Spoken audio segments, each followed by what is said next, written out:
Pegawai negeri sipil, PNS, setidaknya bisa cukup berbahagia tahun depan.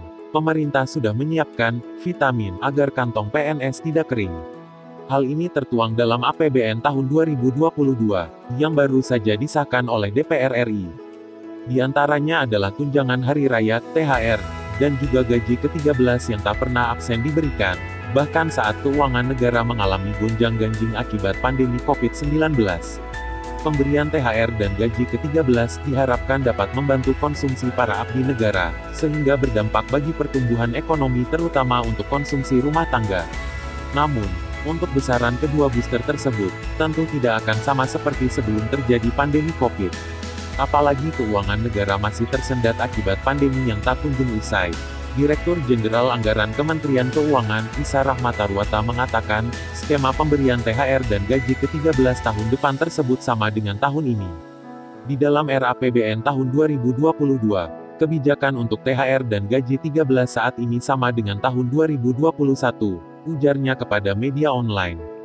Tahun ini, para abdi negara menerima besaran THR dan gaji ke-13 hanya menghitung gaji pokok dan tunjangan melekat saja. Sedangkan tunjangan kinerja tidak masuk dalam hitungan. Dari pemangkasan tukin yang ada di THR dan gaji ke-13 tahun ini, pemerintah bisa menghemat anggaran hingga 15 triliun. Ini digunakan untuk menambah belanja untuk penanganan dampak pandemi COVID-19.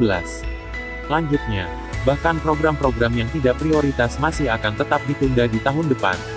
Sehingga anggaran bisa difokuskan untuk membantu masyarakat hingga pelaku usaha yang paling terdampak.